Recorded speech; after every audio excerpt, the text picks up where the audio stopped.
Om Swastiastu. Pemirsa, perkawinan pada gelahang merupakan bentuk perkawinan yang relatif baru dalam masyarakat adat di Bali atau desa Pakraman. Hukum perkawinan juga sangat dipengaruhi oleh hukum keluarga yang masih dikuasai oleh hukum adat. Nah, konsep skala niskala merupakan konsepsi yang tidak dapat dilepaskan dari kehidupan masyarakat Bali yang religius, yang senantiasa menjaga keharmonisan hubungan antara dunia nyata atau skala dan dunia gaib atau niskala dalam setiap aspek kehidupannya, termasuk dalam hal perkawinan. Perkawinan pada gelahang dari perspektif adat dan agama Hindu. Kita akan bahas di Talkshow Merah Putih hari ini. Tentunya sudah hadir beberapa narasumber yang akan kita ajak berbincang-bincang mengenai topik kita pada hari ini. Yang pertama ada Profesor Wayan P. Windia. Beliau adalah peneliti hukum adat Bali, Fakultas Hukum Universitas Udayana. Om Swastiastu, Prof. Sehat selalu, Prof. Kemudian kita juga menghadirkan Ibu Niloputu Nilawati SHMH. Beliau adalah Ketua LBH APIK Bali, Asosiasi Perempuan Indonesia untuk Keadilan. Om Swastiastu, Ibu. Sehat selalu, nggih. Dan paling di ujung ada Dr. Iketut Wartayase SAG MAG. Beliau adalah akademisi Staf Negeri Empu Kuturan Singaraja sekaligus Paruman Wolake PHDI Provinsi Bali. Om Swastiastu, Pak Ketut. Sehat selalu, nggih. Baik, berbicara tentang perkawinan pada gelahang atau banyak yang mengatakan nganten pada gelahang, seperti itu di masyarakat yang lazim disebutkan. Prof, ini sebenarnya ini baru atau walaupun saya sempat mengatakan ini agak merupakan bentuk perkawinan yang relatif baru dalam masyarakat adat Bali ini sendiri. Tapi sebenarnya seperti apa nih latar belakang perkawinan pada gelahang niki sendiri, Prof, melihatnya? Terima kasih. Dimulai dari pertanyaan baru atau lama. Iya. Jawabannya ya seperti sudah disinggung tadi, relatif baru karena baru diperkenalkan tahun 2008. Tetapi perkawinan pada gelahang itu sendiri dalam penelitian kami itu sudah ada tahun 1947. Nah, penelitian pertama tentang perkawinan pada gelahang ini dilakukan oleh Persada Bali namanya, Perhimpunan Dosen Hukum Adat yang ada di Bali. Kebetulan waktu penelitian itu saya dipercaya sebagai ketuanya.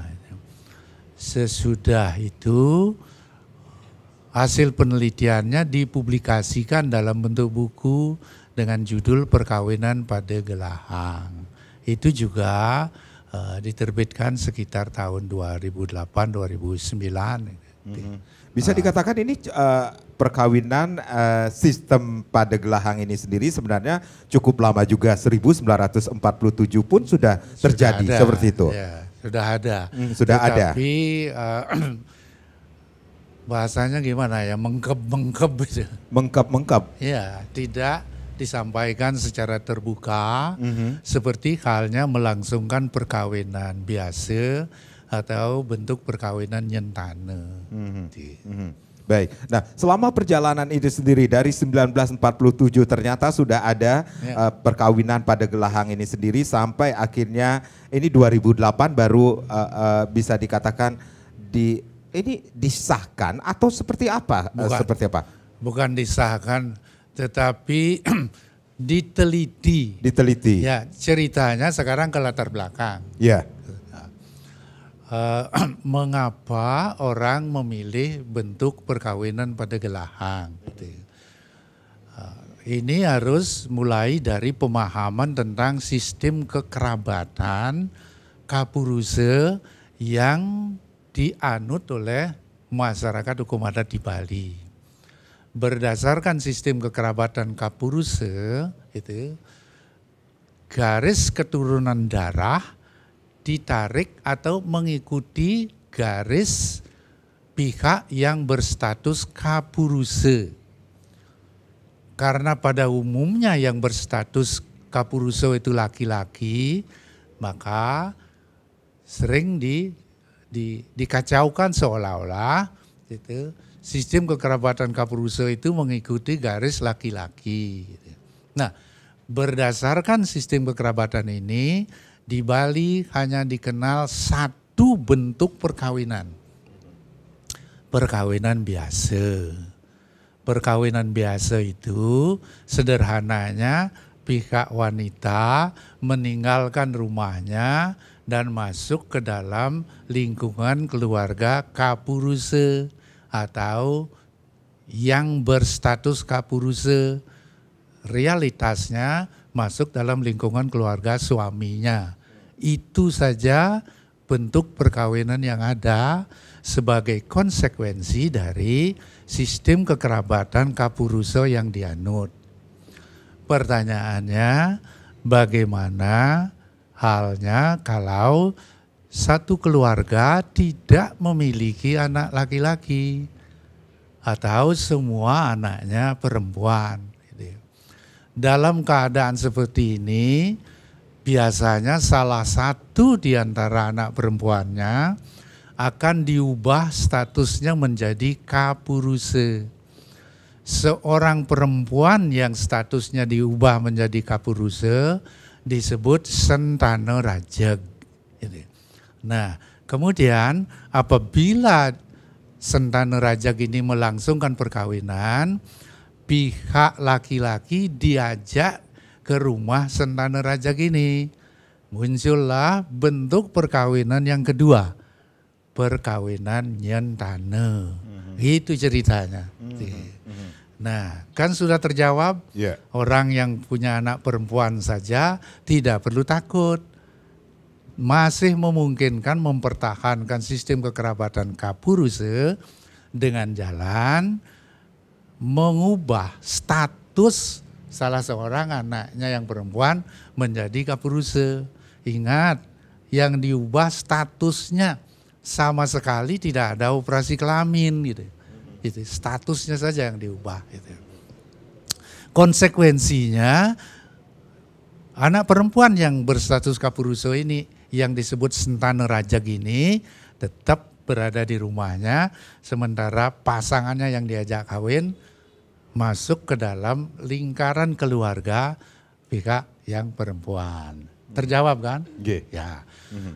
Tetapi tidak dapat menjawab pertanyaan seutuhnya. Karena ada satu lagi kasus yang tidak mungkin dijawab berdasarkan perkawinan biasa, tidak mungkin dijawab berdasarkan perkawinan nyentana. Itu. Contohnya, ada pasangan suami istri mempunyai anak satu saja laki-laki. Kemudian berpacaran dengan seorang wanita yang juga lahir dari keluarga satu-satunya anak perempuan. Itu. Kalau pasangan ini memilih bentuk perkawinan biasa, berarti ada satu keluarga yang putung, keluarga yang perempuan. Karena anak perempuannya diajak masuk dalam lingkaran keluarga laki-laki. Berarti ini kan putung ya. Dari sudut hukum adat Bali, keluarga yang putung itu ada konsekuensinya yang sekarang tidak dijelaskan biar tidak terlalu banyak menghabiskan waktu. Kemudian apabila dipilih bentuk perkawinan nyentana, itu berarti pihak yang laki-laki pindah alamat dan pindah status masuk dalam lingkaran keluarga yang perempuan. Akibatnya keluarga laki-laki itu putung. Nah, itu. Dan orang tuanya keberatan. Kalau dipilih bentuk perkawinan biasa, pihak perempuan keberatan. Kalau dipilih perkawinan nyentana, pihak laki-laki keberatan. Itu. Maka tugas presenter sekarang menjawab. Bentuk perkawinan apa yang dipilih? Itu tugas saya juga. Karena juga saya jujur Prof, Saya juga pernah disuruh nyentana, tapi itu pertanyaan sulit juga, Prof. Iya. Nanti kita akan bahas lagi bagaimana perkawinan pada gelahang dari perspektif adat dan agama Hindu. Pemirsa jangan kemana-mana, kami akan kembali sesaat lagi. Ya, terima kasih Anda yang baru saja bergabung bersama kami di Talkshow Merah Putih, dan yang pastinya kita masih membahas tentang bagaimana perkawinan pada gelahang dari persepsi adat dan agama Hindu, Prof. Kita lanjutkan lagi, Prof. Berarti ada hal-hal yang perlu kita ketahui ketika bisa dikatakan ketika perkawinan pada gelahang itu konsekuensinya juga harus ditanggung baik dari pihak laki-laki ataupun perempuan seperti itu. Seperti Prof sampaikan tadi, ternyata ada perkawinan biasa dan perkawinan nyentane. Seperti itu, Prof. Kan tadi ceritanya kan nungka. Iya, masih Nungka nungka itu nikah. bahasa Indonesianya apa ya? Tidak tuntas penyelesaiannya. Iya. Pertanyaannya tadi, bila tidak mungkin memilih bentuk perkawinan biasa dan tidak mungkin memilih bentuk perkawinan nyentane, bentuk perkawinan apa yang dapat dipilih? Iya. Tidak memilih bentuk perkawinan apapun, enggak apa-apa sebenarnya. Bubarkan saja perpacaran, selesai. Yennya Itu jalan satu-satunya. ya bubar. Yang laki-laki cari wanita lain untuk diajak pacaran kembali. Yang perempuan cari laki-laki lain. Selesai urusan, tidak perlu kawin pada gelahang. Tapi ya Tetapi pasangan namanya cinta, ini kan sudah biasanya sudah telanjur cintanya melekat sehingga tai kucing rasa coklat. Dalam suasana seperti inilah kedua belah pihak akan bingung. Bukan anak calon pengantin yang bingung, keluarganya bingung, prajuru juga bingung. Nah, inilah yang melatar belakangi kami dari Perhimpunan Dosen Hukum Adat Bali keliling Bali untuk mencari jawaban atas pertanyaan ini. Itu cerita tahun 2007-2008 dan kami temukan bentuk perkawinan alternatif untuk menjawab persoalan yang tadi itu disebut perkawinan pada gelahang. Istilahnya macam-macam itu. Ada negentadu, ada pada gelahang, ada mekarunata dan lain sebagainya.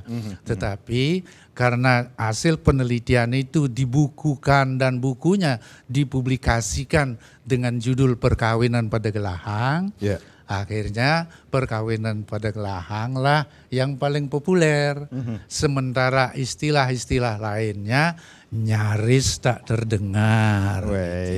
Terima kasih. Warte, ini kita ngomongin tentang perkawinan atau pada gelahang yang sudah diteliti dan ternyata sejak 1947 kemudian sampai 2008 baru dikemukakan istilah nganten pada gelahang. Yang saya tahu nganten pada gelahang seperti itu. Nggih, Prof. Nggih. Nah, sebenarnya istilah yang tepat itu ditemukan.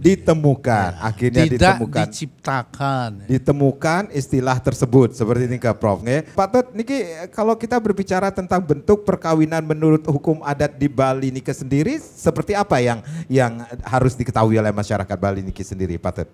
Ya, terima kasih pemirsa dimanapun berada.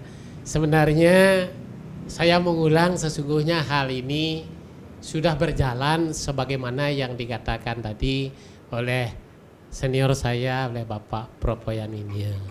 Secara hukum adat sahnya suatu perkawinan di Bali itu secara undang-undang tidak bertentangan dalam undang-undang perkawinan. Yang kedua, sahnya perkawinan itu secara hukum adat juga tidak bertentangan. Dan yang ketiga, sahnya suatu perkawinan itu menurut agama juga tidak bertentangan. Lalu bagaimana dengan perkawinan pada gelahang? Perkawinan pada gelahang sebagaimana yang dikatakan oleh Bapak Wayan Prof Winio tadi, dari tahun sudah lama sekali sudah ada di Bali dan hasil penelitiannya ditemukan di beberapa kabupaten kota itu memang ada, hanya lain nama. Ada di Sangsit, Jembrane, Negara itu kan ada menggelar warang namanya. Kalau di Poh Manis ya Neganda Duo itu di Kertobuana dan Pasar Peguyangan juga Neganda Duo. Di Tabanan Menatah Daduo. Kalau di Badung Mepanak bareng. Nah, sekarang fakta. Tahun 1969 kenapa saya katakan secara agama, adat dan undang-undang tidak bertentangan. Tahun 1969 ini adalah faktanya, saya baca dalam buku Menata Perkawanan Sebelum Perkawinan. Nah, itu di halaman 126. Ini saudara kita, penglingsir kita dari Banjar Sedahan, Pogulingan, Kecamatan Mengui. Bapak Nyoman Nade, gitu ya Pak Prof ya. Terus kawin dengan orang dari Mawang, Kecamatan Ubud. Beliau mengambil langkah karena keduanya sama-sama anak tunggal. Itu nganten pada Gelahang.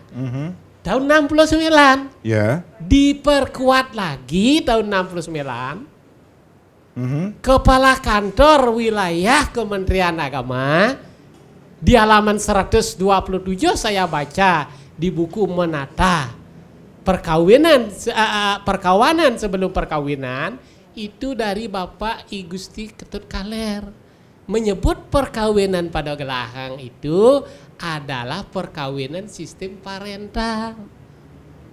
Ngomong masalah sistem parental, parental itu adalah laki wanita sama-sama punya hak, sama-sama medue niki, sarang-sarang pada Gelahang. Kalau memang benar di Bali itu adalah patrilineal. Yang laki berkuasa niki sepenuhnya.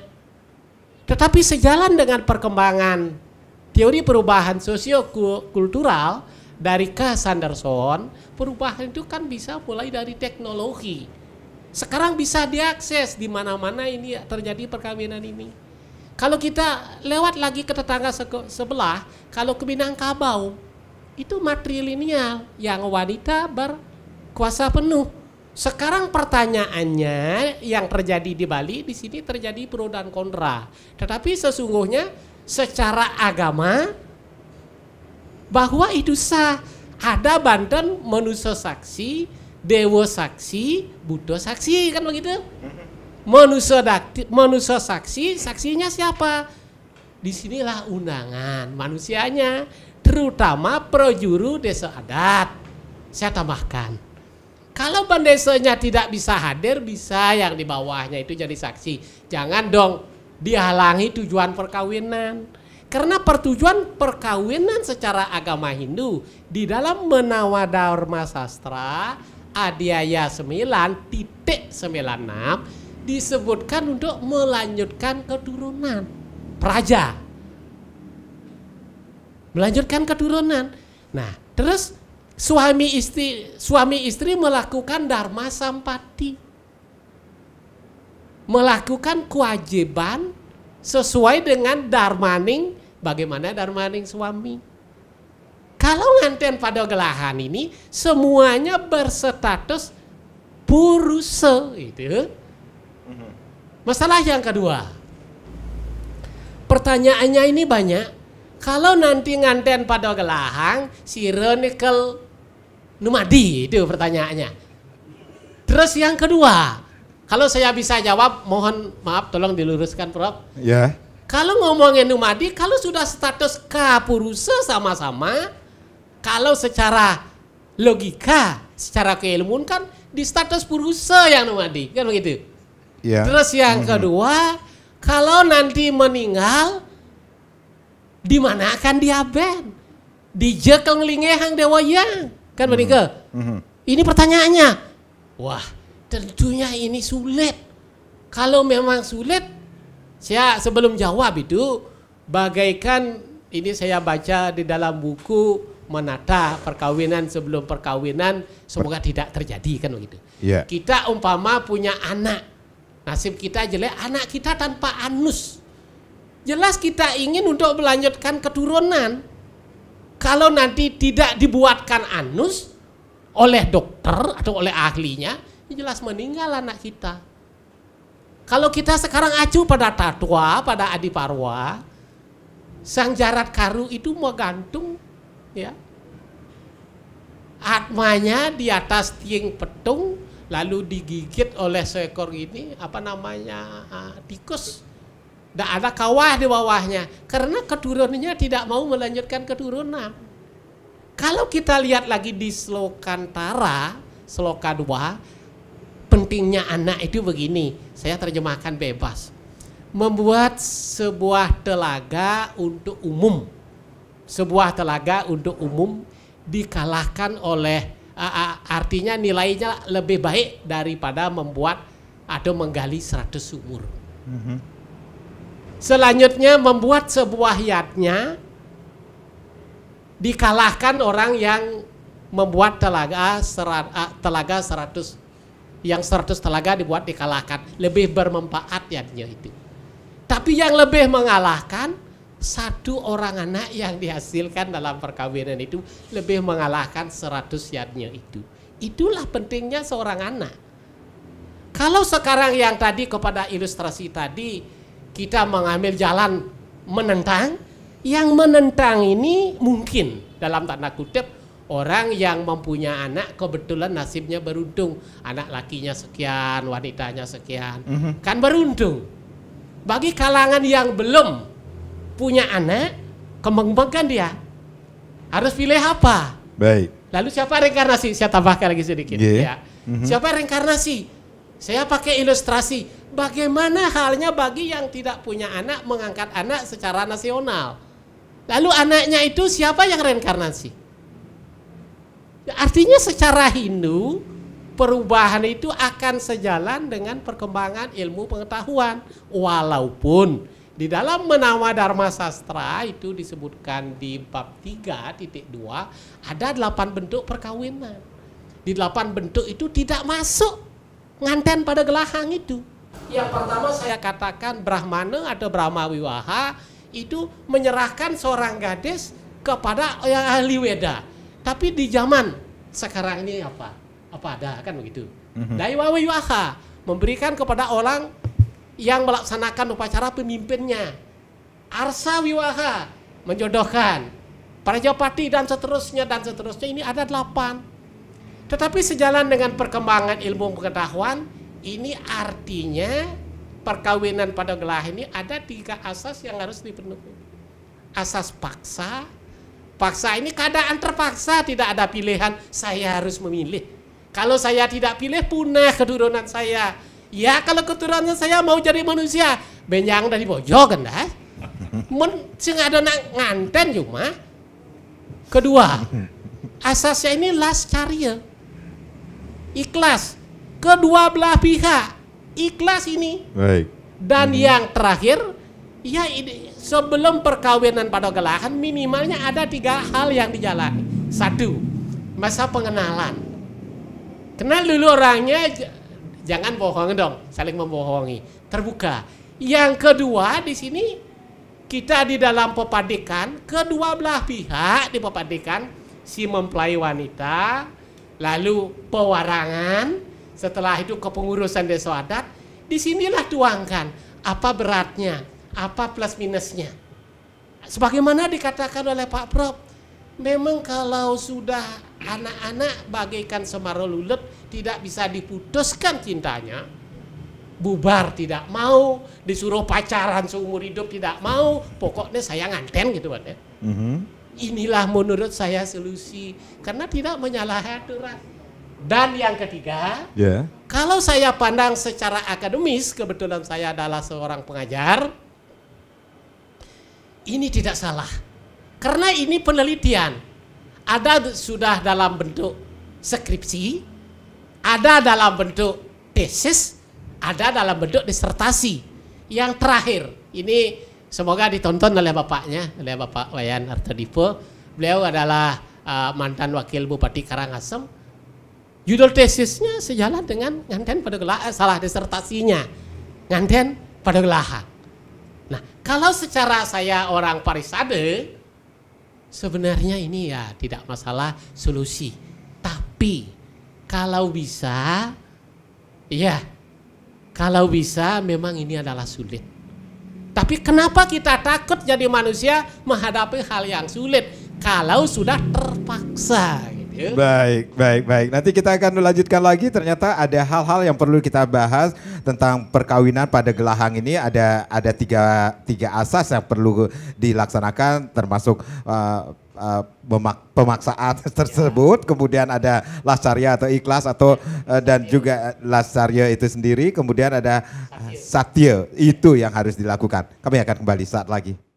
Baik, terima kasih Anda yang baru saja bergabung bersama kami. Kita masih berbincang-bincang mengenai perkawinan pada gelahang dari perspektif adat dan agama Hindu. Kita ke yang paling cantik di sini, narasumber kita ada Ibu Nilawati Niki sendiri. Bu Nilawati, kalau kita berbicara tentang perkawinan Niki sendiri, seperti sesuai dengan topik kita yaitu pada gelahang atau nganten atau banyak istilah di beberapa tempat, tentunya ada hal yang perlu digarisbawahi. Ibu tentunya selaku Ketua LBH Apik Bali, Asosiasi Perempuan Indonesia untuk Keadilan. Nah, ini ada kata keadilan. Sudah adilkah bagi seorang perempuan ketika kita berbicara tentang perkawinan pada gelahang niki sendiri, Ibu?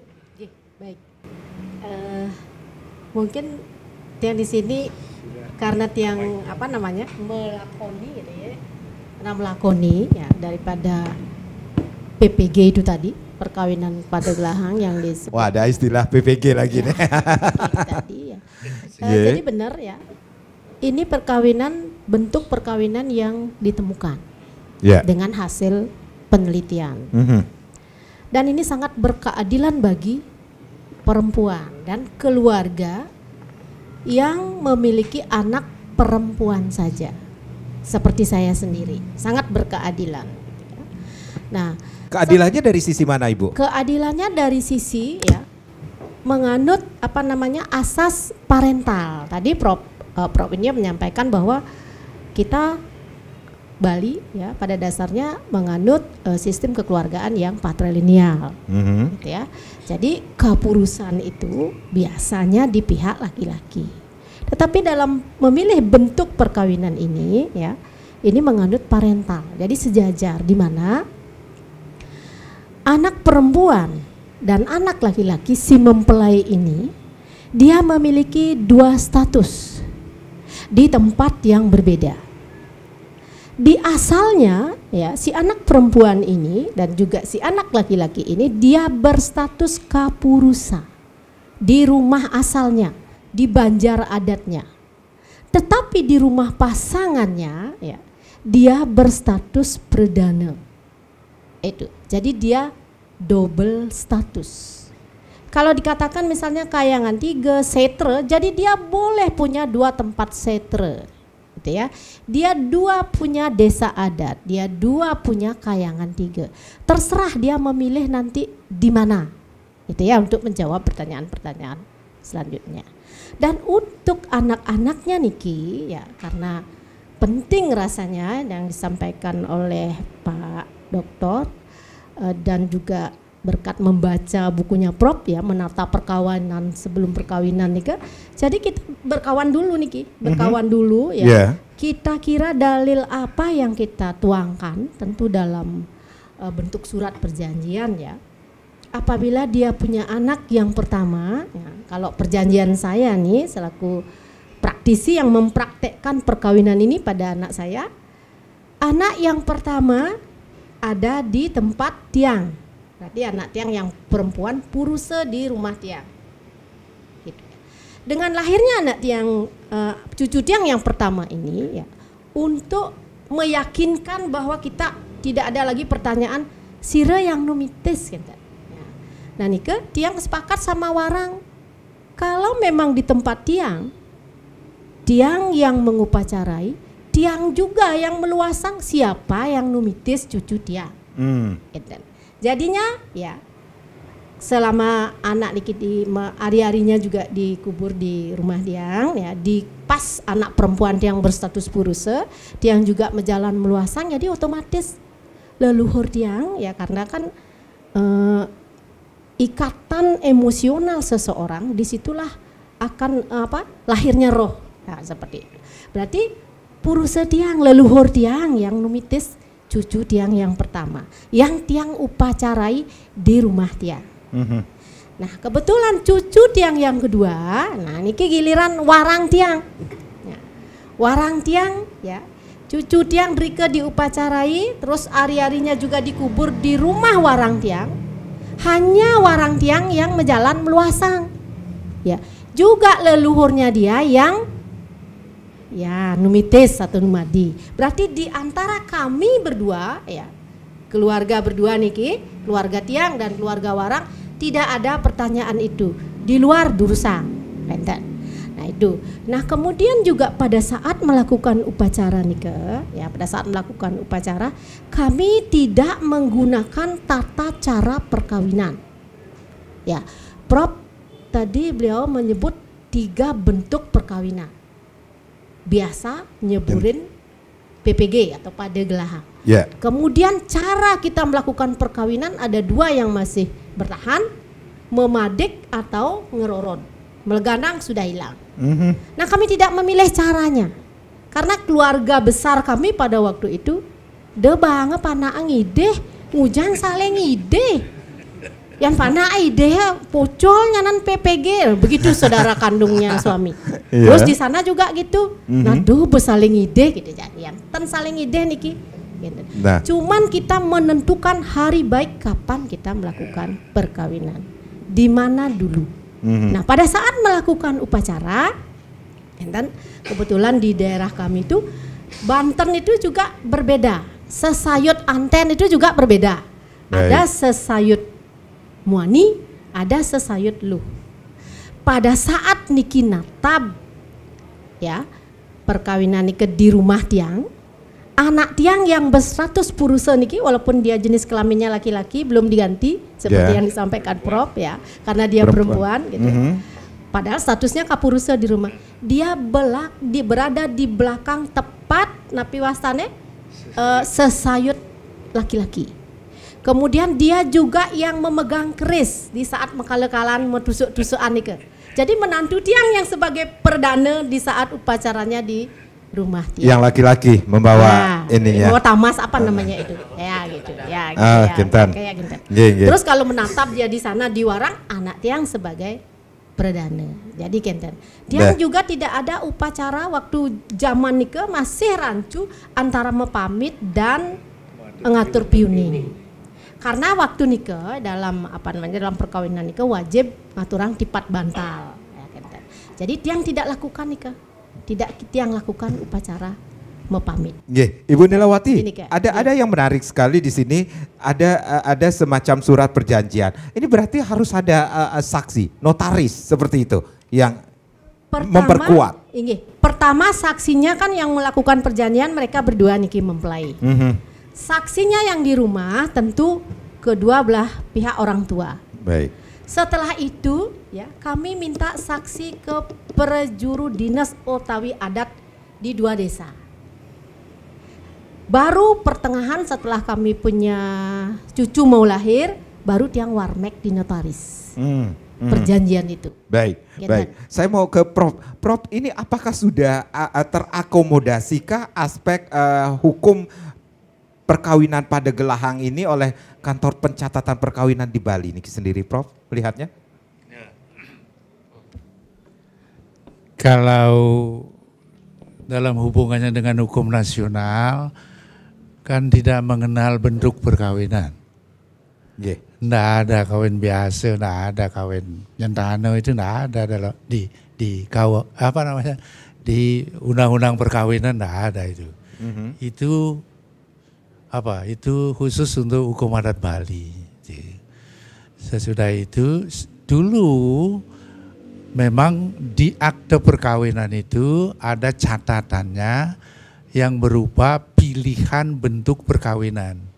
Kalau sekarang akte perkawinannya tidak ada catatan soal apakah kawin biasa atau kawin nyentana atau kawin pada gelahang, tidak ada. Dan yang tidak meniadakan itu negara, ya bukan bukan tim peneliti, tidak ada urusan. Jadi bisa dikatakan ketika Ibu Nilawati mengatakan ada surat perjanjian, itu kesepakatan kedua belah pihak kah? Seperti itu nanti tentang bagaimana status hukum perkawinan pada gelahang, kemudian kewajiban, kemudian status anak-anak, bahkan harta yang diperoleh berdua nantinya. Bahkan kalau Pak Ketut menyatakan ini kengkenang nih ngeligihan jadi pitara nantinya seperti itu. Saya lebih baik tidak bercerita soal niskala karena itu tidak menjadi target dari penelitian ini. Kami lebih bicara soal skala saja, terutama dari perspektif hukum. Itu. Kenapa demikian? Malu kan? Nah, sesudah itu harus dibedakan antara perjanjian perkawinan sebagaimana dimaksud dalam Undang-Undang Perkawinan dengan perjanjian perkawinan dalam perkawinan pada gelahang yang lebih dikenal dengan istilah pasubaya mewarang. Gitu. Dalam perkawinan pada gelahang memang ada perjanjian, ada kesepakatan antara kedua belah pihak seperti sudah disinggung tadi oleh Ibu Nilawati. Gitu. Tetapi sebutannya bukan perjanjian perkawinan, melainkan pasubaya mewarang. Gitu. Apa bedanya? Gitu. Kalau perjanjian perkawinan berdasarkan Undang-Undang Perkawinan, itu yang menjadi objek dalam perjanjian itu hanya harta perkawinan. Apakah hartanya sesudah perkawinan dilangsungkan digabung antara suami istri atau hartanya tetap dalam penguasaan masing-masing pihak. Itu isi dari perjanjian perkawinan sebagaimana diatur dalam Undang-Undang Perkawinan. Tetapi kalau pasubaya mewarang isinya lebih luas. Di antara isi yang luas itu bisa disederhanakan menjadi suo darmo dan suo dikare masing-masing pihak. Itu. Apa saja suo darmonya, tanggung jawabnya, dan apa saja haknya masing-masing pihak dalam hubungan dengan hidup dalam wadah yang namanya rumah tangga, itu tercover dalam pasubaya mewarang. Itu termasuk parahyangan, pawongan, dan palemahan tercover.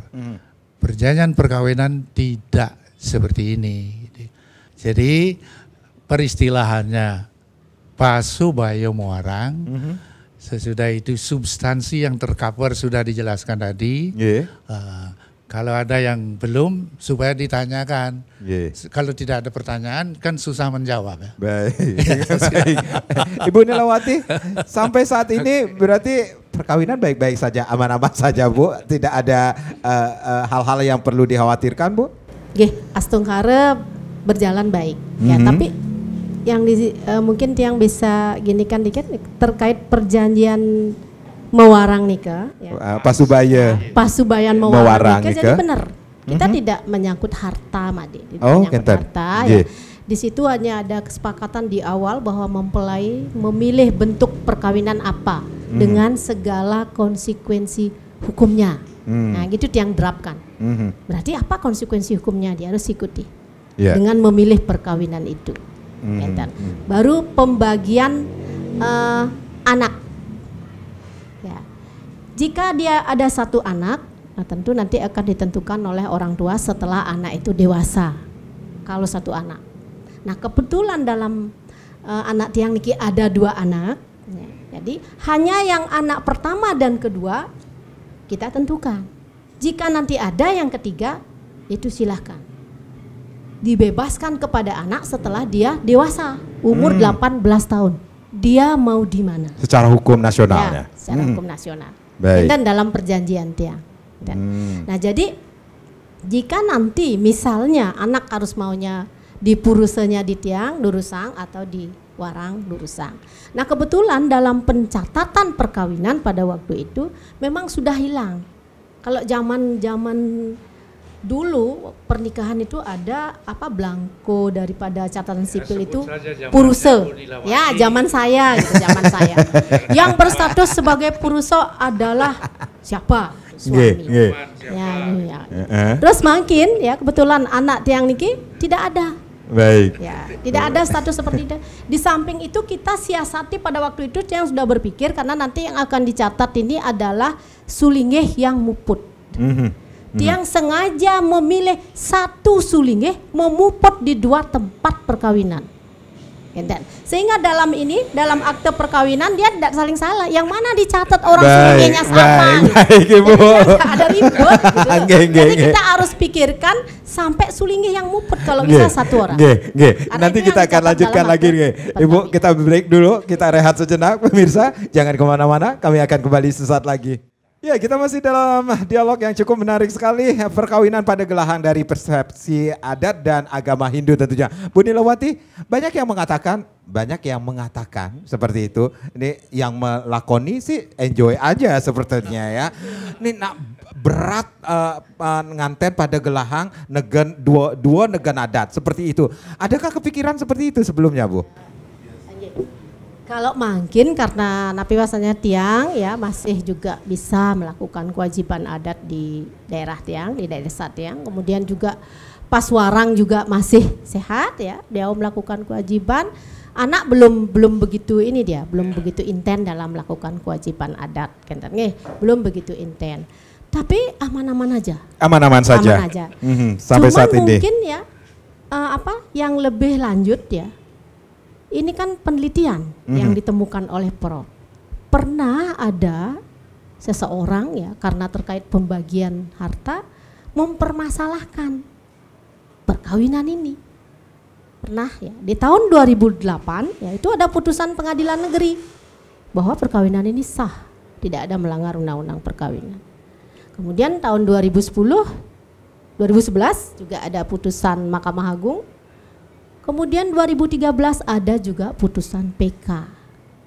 Berarti ya izin Prof berarti sudah ada jurisprudensi yang menjadi dasar hukum negara untuk mensahkan perkawinan yang kita temukan ini. Pak Tut, Niki sebenarnya dari PHDI Niki sendiri tentunya ada apa ya data juga. Bagaimana perkembangan perkawinan pada Gelahang saat ini di Bali Niki sendiri, Pak Tut? Apakah grafiknya meningkat atau bagaimana, Pak Tut? Terima kasih. Sesuai data yang saya baca di dalam buku Menata Perkawinan Sebelum Perkawinan, itu sampai tahun 2018 itu sudah 100 orang yang di Bali melaksanakan perkawinan pada Gelahang. Itu data yang saya baca sesuai buku. Karena itu adalah penelitian secara akademis itu sudah benar. Tidak perlu diragukan lagi. Saya melanjutkan sedikit mohon izin Pak Prof. Sebagaimana yang dikatakan oleh Pak Prof tadi, secara perjanjian itu secara nasional kan sudah disampaikan oleh Pak Prof. Karena bidang saya adalah budaya dan keilmuan saya adalah agama. Secara adat saya berbicara. Jadi perkawinan pada Gelahang itu dengan istilah PPG ada 3 hal yang dilaksanakan. Pertama masa perkenalan. Saya kembali. Yang kedua masa pepadikan. Di masa pepadikan inilah kedua belah pihak sebagaimana dikatakan testimoninya dari Ibu Nilawati dari LBH. Jadi apa keinginan dari masing-masing kapuruso tadi? Calon pengantin, calon mempelai. Setelah itu bagaimana keinginan kedua belah pihak pewarangan dituangkan di sana. Dan yang ketiga ada saksi dari kepengurusan desa adat. Sekarang pertanyaannya, ada kepengurusan desa adat akan tidak mau jadi saksi. Takut di kemudian hari ada masalah. Takut di kemudian hari ada masalah. Kepada pemirsa Bali TV dimanapun berada, disinilah perlunya sebuah perkembangan kita mengatakan pendekatan. bukan menggurui kepengurusan desa adat. Kalau saya lihat, tadi kan saya katakan di Kecamatan Mengui ada biasa-biasa saja, tidak ada masalah secara agama maupun secara adat. Tapi hal ini perlu disosialisasikan. Nah, lalu siapa yang berhak mensosialisasikan? Karena niki adalah dua yang sareng-sareng, kita punya tokoh agama, kita punya tokoh adat, kita punya tokoh masyarakat. Inilah, mari kita bersama-sama bahwa hal ini bagi yang saya katakan 3 asas tadi, ada asas paksa karena terpaksa melakukan, ada asas lasio, lascario, yang terakhir satio. Di pepadekan ini apa isi pepadekan itu? Ditulis. Kalau memang belum ditulis, boleh. Tetapi kan nanti suatu saat akan menjadi bom waktu. Lebih baik itu ditulis.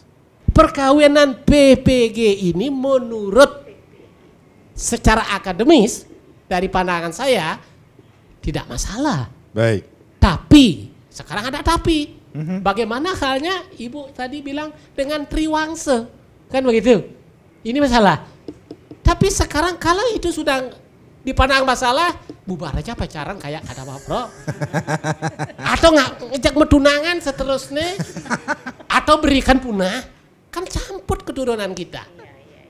Nah, hal inilah perlu kita maklumi bersama. Maaf pemirsa Bali TV dimanapun berada, saya kadang-kala meledak-ledak bicara. Tapi kalau sudah ketemu hati saya selimut salju. Benar.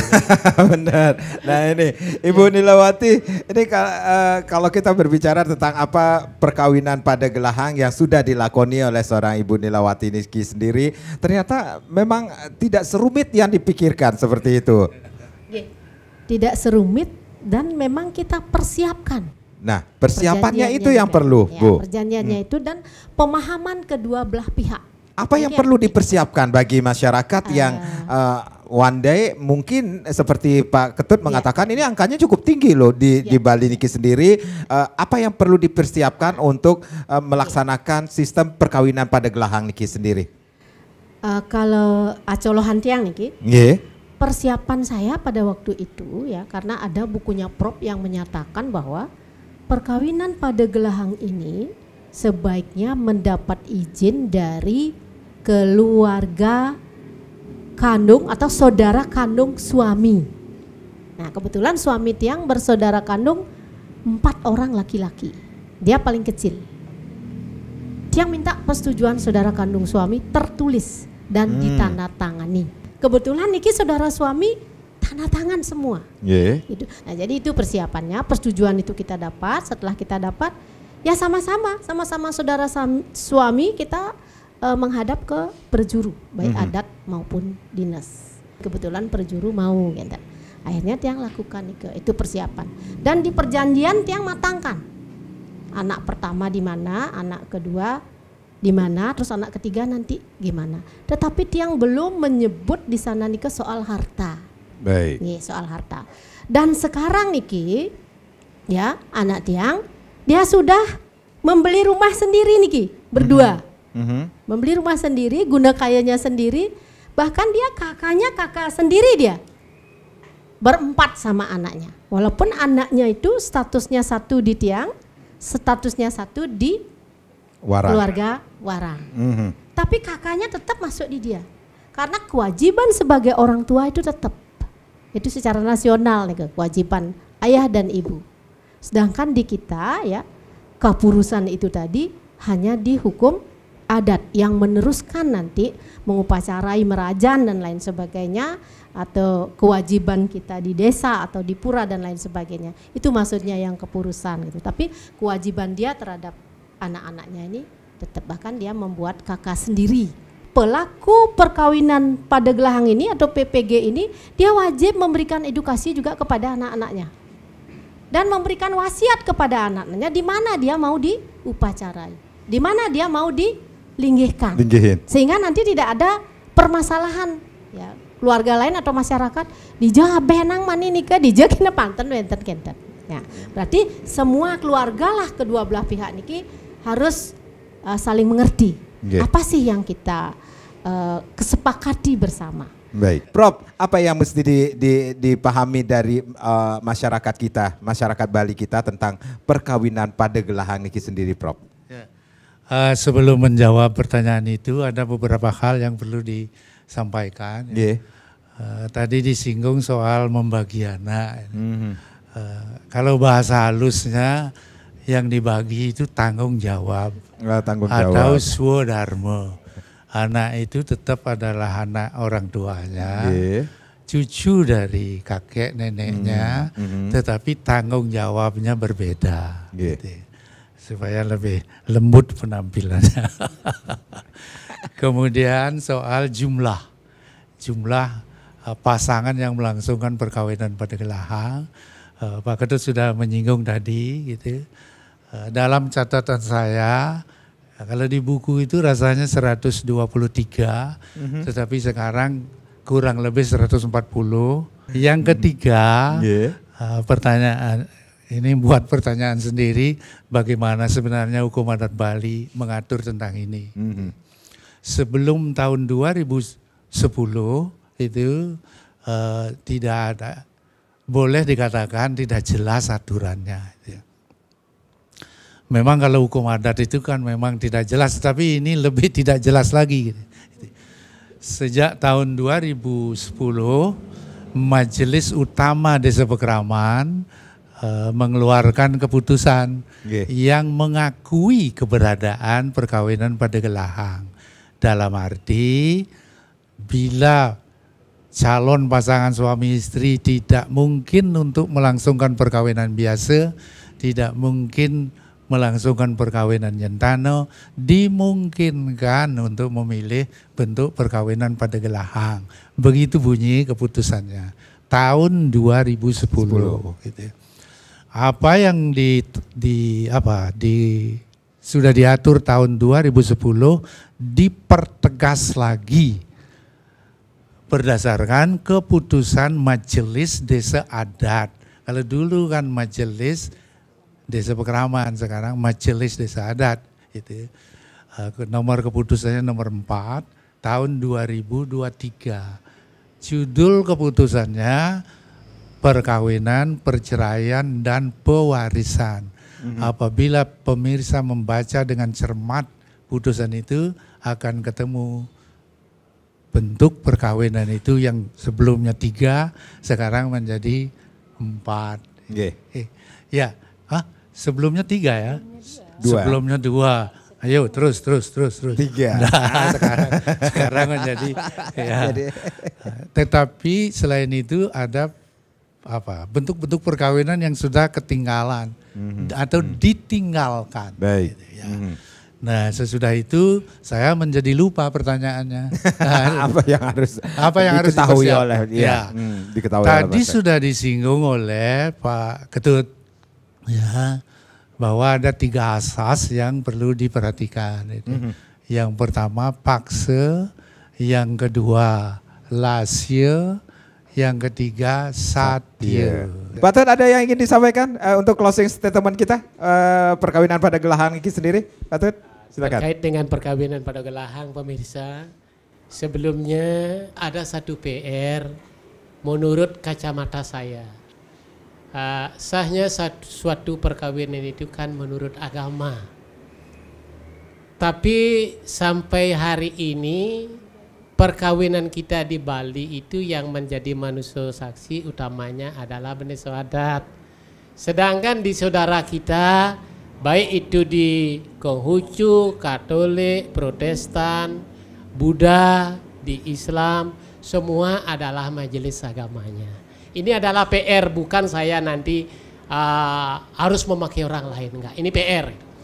Selanjutnya terkait yang dikatakan oleh Ibu tadi, nanti kalau pengantin pada gelahang, kawin pada gelahang, di mana KTP-nya, di mana kakaknya? Kan ini pertanyaan masyarakat kita, termasuk juga orang-orang intelektual. Tentunya di hal yang kedua jawabnya di waktu pepandikan. Itu di sanalah tuangkan, di mana nanti akan dimuat. Terus yang saya harap untuk ke depan ini kepentingan kita berkeluarga, bermasyarakat, berbangsa dan bernegara, Di sini perlu rasanya Dukcapil, PHDI, MDA, apalagi MDA itu sudah mengakui tadi kan. Terus yang terakhir Dinas Kebudayaan, di sini perlu MOU bersinergi, akhirnya disosialisasikan. Yang terakhir, kadangkala klien dinas atau kadus mengatakan tidak, saya tidak mau jadi saksi.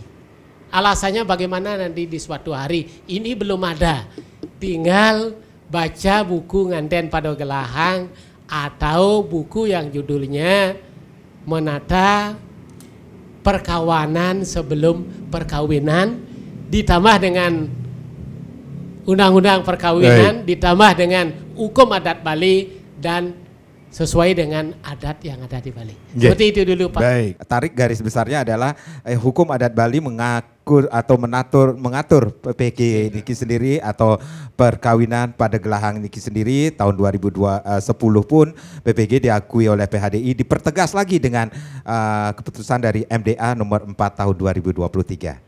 Baik, saya Made Sekedar Karang, terima kasih. Kita berjumpa lagi di lain kesempatan.